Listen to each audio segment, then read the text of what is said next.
예, 제35차 비상대책위원회를 시작하겠습니다. 어제 여야간 합의가 잘 돼서 국회가 다시 돌아가게 돼서 천만 다행입니다. 원내 대표님 정말 수고 많으십니다. 대단히 중요한 이 국정조사인데 결국 관철시켜야 되겠습니다. 대단한 역할을 하셨습니다. 지금 먼저 오늘 조강희 활동과 관련해서 한두 말씀 드렸으면 합니다. 이 비대위원장으로서 제일 걱정하는 게 역시 공정성의 문제입니다. 그래서 조강희가 어떤 공정한 과정을 거쳐서 또 공정하고 정의로운 결과를 우리가 만들어내야 된다고 생각합니다. 그래서 오로지 조강희가 공정성 이런 점에 염두를 두면서 국민과 당원들만 생각하면서 일을 해주셨으면 좋겠다라는 생각을 합니다. 비대위원장도 그러기 위해서 조강희의 자율성을 부여를 한다고 몇 번 이야기 드렸습니다. 비대위원장도 되도록 제한적으로 또 되도록이면 관여하지 않을 생각입니다. 당부드리고 싶은 것은 사무총장과 사무부총장도 당내 인사입니다. 그래서 당내에 이런저런 인연이 있을 수밖에 없습니다. 당연히 그 역할을 제한적으로 스스로 규정하는 것이 맞다고 봅니다. 스스로의 역할을 줄이고 외부위원들이 중심이 돼서 변론을 도출해 주셨으면 좋겠습니다. 하나 특별히 이야기드리고 싶은 게 있습니다. 지난 몇 개월 동안 비대위원장으로서 나름 당을 관찰하고 나름 당은 아니지만 의원들에서 나름대로 판단을 가질 수 있는 기회가 그래도 몇 달은 있었습니다. 그래서 비대위원장 나름대로의 판단이 있을 수 있다고 생각을 합니다. 이 조강희가 쳐놓은 여러 가지, 조강희가 한 조사가 있고 또 조강희가 쳐놓은 기준이 있습니다. 그 기준의 거물망 또는 조사 결과의 거물망이 있는데 이 거물망을 빠져는 나왔지만 교체가 필요하다고 생각하는 분들이 있을 수 있습니다. 만약 비대위원장 입장에서 그렇다면 향후 당의 미래를 위해서 당위원장을 맡는 게 적절치 않다고 생각하는 분들이 그중에 있을 수 있다는 이야기입니다. 조강희 결정과 별도로 재판이 있을 수 있다는 이야기입니다. 지금이 굉장히 중요한 시점이고 당의 미래를 위해서 중요한 시점이라고 알고 있습니다. 또 그 상황을 직시하고 있습니다. 당연히 제한적이 되겠지만 이런 부분에 대해서 비대위원장의 권한을 저는 행사하려고 합니다. 다음 지도부가 조강희의 권한과 별도로 또 조강희의 결론과 별도로 다음 지도부가 다시 복귀를 시키든 아니든 혹은 무소속으로 출마해서 당선이 되어 들어오시든 아니든 저는 신경 쓰지 않겠습니다. 어떤 당의 비판과 비난도 감수할 생각입니다. 그리고 비대위원장으로서 앞서 말씀드린 것처럼 비록 제한적이겠지만 분명히 권한을 행사해서 우리 당의 당협위원장을 만드는 게 적절치 않다고 하는 분들에 대해서 별도의 판단을 내려야 된다는 것을 미리 이야기 드리고 갑니다. 정부하는 일과 관련해서 한마디 짧게 드리겠습니다.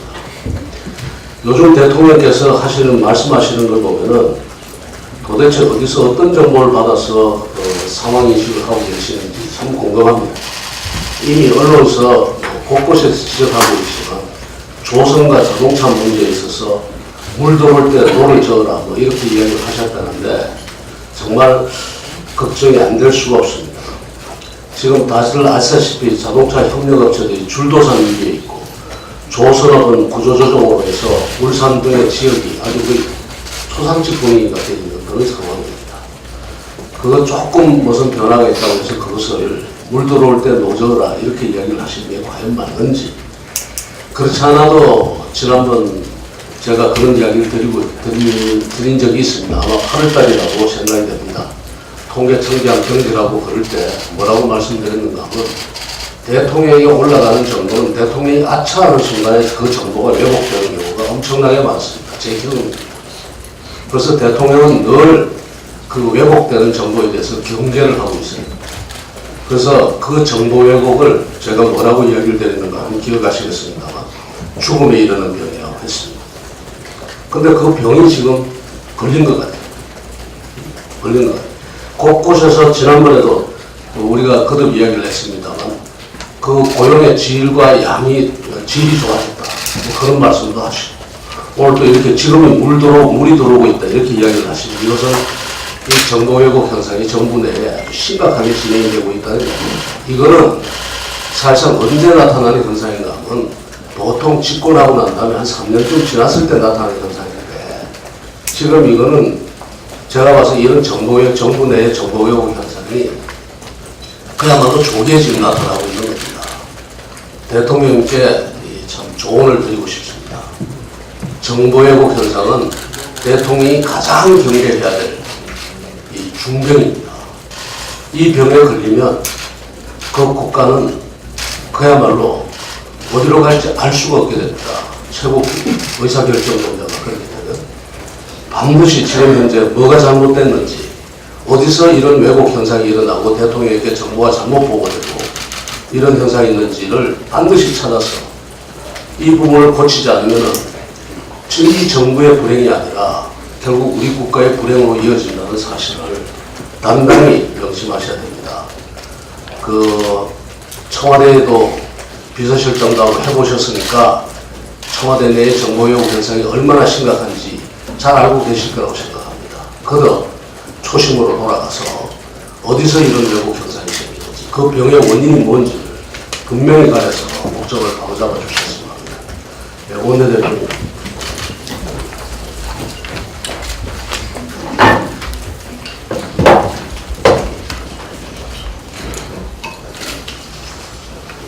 예, 어제 그래서 고용시에서 국정조사를 전격 수용하기로 한 데 대해 결심을 내려주신 민주당의 홍영표 대표께 감사의 뜻을 전합니다. 이제 남아있는 예산 그리고 법안들에 대해 자유한국당도 적극 협조해 가면서 12월 그리고 올해를 마무리하는 국회를 잘 성공시키겠습니다. 고용시에서 국정조사는 우리 사회의 공정성 문제와 직접 닿아 있는 사안이라는 점에서 그 숨은 적폐를 반드시 바로잡아야 할 사안이라는 점을 말씀드립니다. 비정규직의 정규직 전환 과정에서 적법한 절차와 과정을 통해 공정 합리적인 결과가 도출되는 것이 아니라 편법과 꼼수가 끼어들기와 프리라이딩이 개입돼서는 안 될 것입니다. 비정규직의 정규직 전환 과정에 편법과 안치기 개입하는 것은 결국 비정규직 정규직화의 취지조차 심각하게 훼손되는 일이라는 점을 지적하기 어려울 수 없습니다.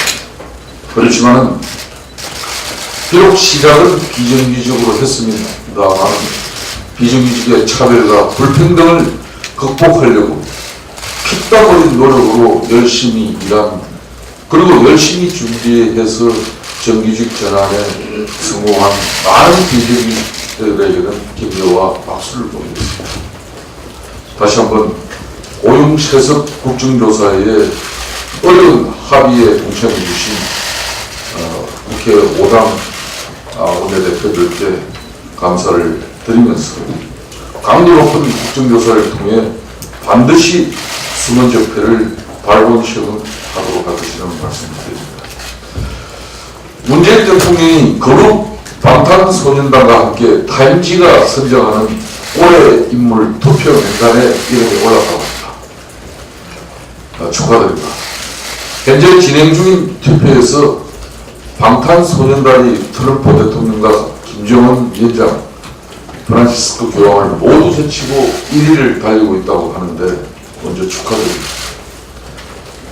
12월 최종 결과에서도 꼭 1위가 될 수 있기를 바라겠습니다. 문재인 대통령은 나라 안에서는 경제감옥 빵점을 받은 마당에 그나마 나라 밖에서 한반도 평화 외교를 주특기로 점수를 얻었지만 아직까지 이렇다 할 성과도 없는 마당에 방탄소년단이 1위를 할 수 있도록 한 표라도 밀어주시고 뒤로 물러서시는 것은 어떠신지 깊게 고려해 주시기 바라겠습니다.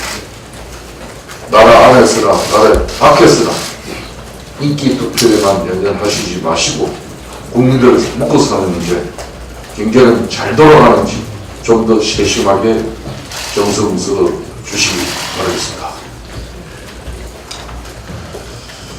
요즘 박원순 서울시장이 이상한 정치 행보를 하고 있습니다. 어제 자신의 페이스북을 통해서 야당이 오로지 정파적 이득을 위해 국정조사를 이용한 것에 대해 국민들이 판단해 주실 것을 바랍니다. 여당인 집권당 민주당이 동의하고 정의당을 포함한 야사당의 뜻을 모아 합의한 국정조사에 대해 왜 유독 박 시장이 나서서 발끈하시는지 알다가도 모릅니다. 지난 며칠째 측근 홍위병들 내셔서 야당 집권당 지도부 끝까지 물고 늘어지고 야당 물고 늘어지더니 이제는 본인이 직접 나서서 돌격 앞으로 하려고 그러는 것인지 고용체서 국정조사는 무엇보다 우리 사회의 공정성을 바로 세우는 작업에 일하는 점을 다시 한번 깊이 생각해 주시기 바랍니다. 박원순 시장 본인께서 감사원 감사를 자청했고 전수조사에도 적극 협조하고 있는 마당에 국정조사에만 왜 이토록 반발하는 이유를 알다도 모르겠습니다. 박 시장께서는 국정조사를 적극적으로 협조하는 일만 이제 남았습니다.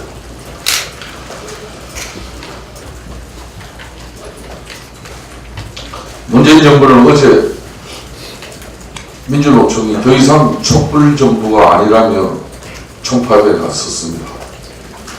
문재인 정부가 촛불정부였는지 아니었는지는 모르겠습니다만 민주노총이 거대한 기득권을 갖고 마음에 들면 내 편, 마음에 안 들면 남의 편이라는 흑백 논리에 더 이상 갇혀있지 말길 바랍니다.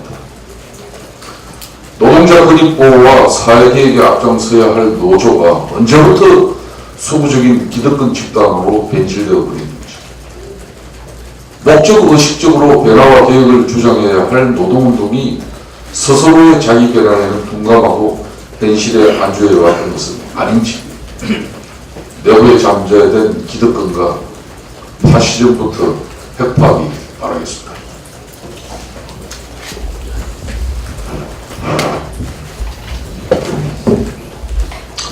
이미 김병준 비대위원장님께서 말씀하셨듯이 그제 대통령께서 국무회의에서 자동차 생산이 다시 증가하고 조선 분야도 세계 1위를 탈환했다면서 물 들어올 때 노조에 한다는 속담까지 인용해가며 기회라고 욕설을 했습니다.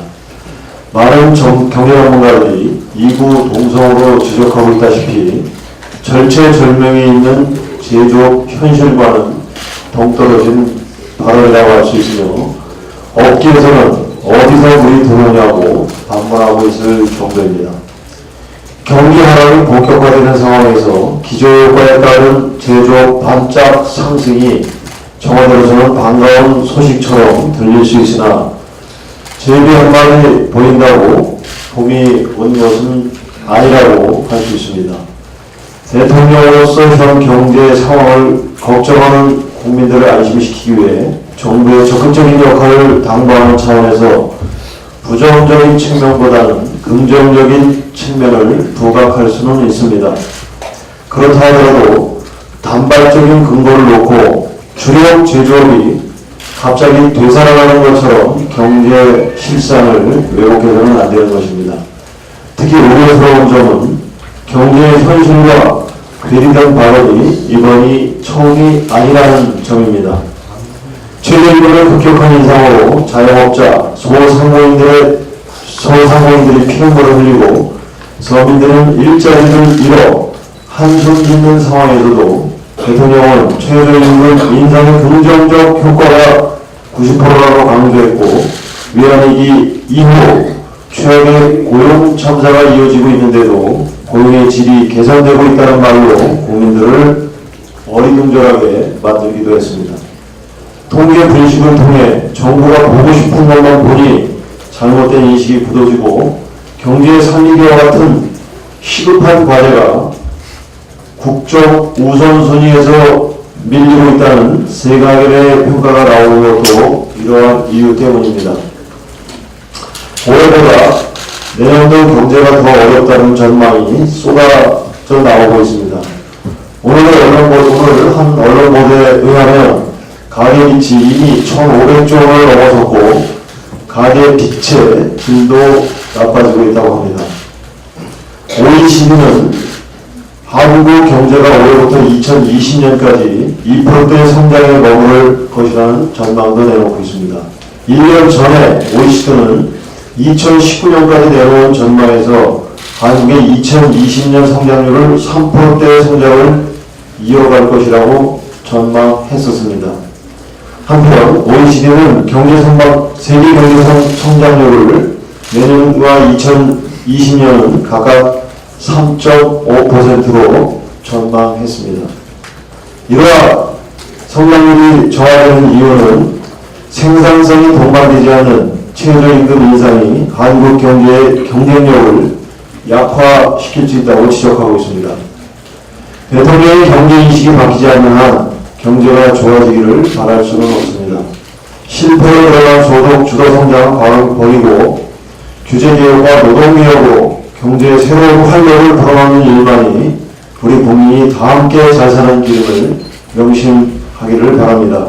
또 어느 교수의 뼈아픈 지적처럼 대통령의 판단을 흐리는 보좌진을 교체하지 않으면 한국 경제의 위기는 더 빨리, 더 크게 발생할 수 있다는 점도 잊지 말기를 바랍니다. 감사합니다.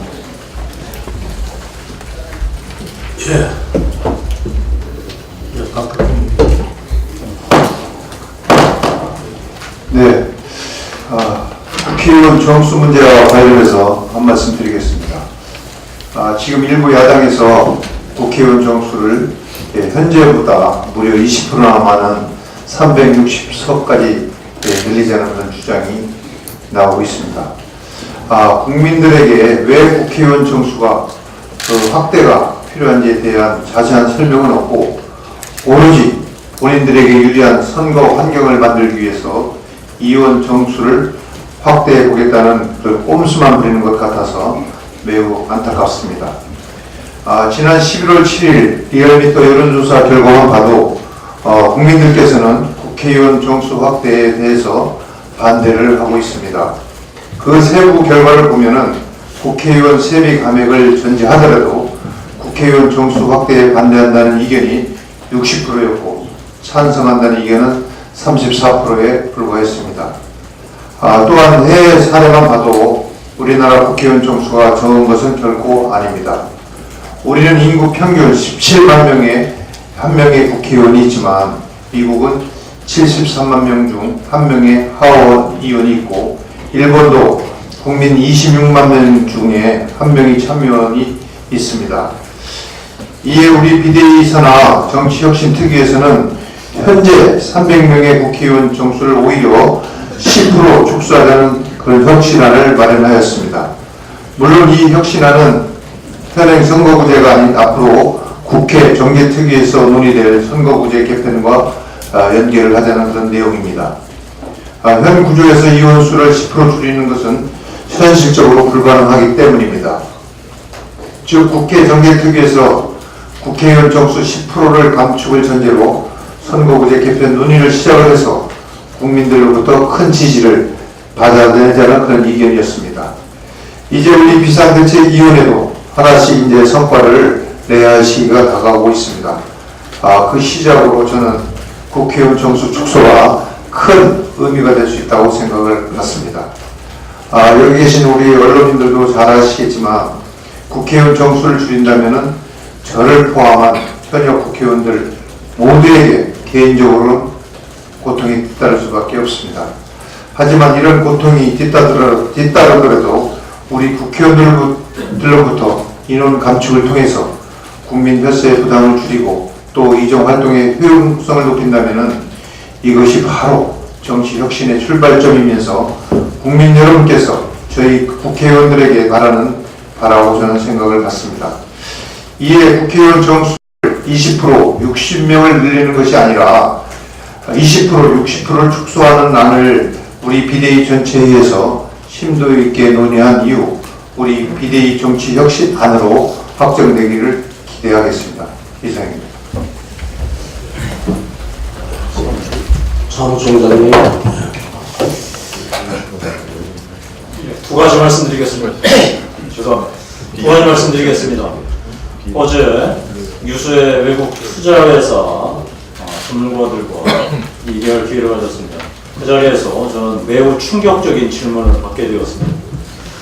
한국과 미국의 금리 차이가 0.75포인트, 향후 더 벌어질 가능성은 완화한 상황입니다. 이 상황에서 한국 은행을 비롯한 금융회사들이 대출 금리를 인상할 가능성이 있느냐라고 하는 질문이었습니다. 이게 무슨 말씀인 거 같아요? 우리 은행들은 거의 절반 정도의 대출을 변동금리로 이 상품을 운영하고 있습니다. 따라서 금리가 인상되면 당연히 대출 금리도 인상돼야 마땅하죠. 그런데 외국 투자회사에 떠드는 소문들이 한국의 은행들이 금리를 올리지 않고 이윤을 줄이는 방식으로 그를 디펜스하겠다라고 하는 소문이 나기 시작했다는 겁니다. 이거는 그야말로 자본시장을 시장의 논리가 아니라 권력의 논리 내지 정치 논리로 막아서는 왜곡시키는 정말 있을 수 없는 일들입니다. 자, 이런 일들이 왜 이런 소문이 퍼지게 되거든요.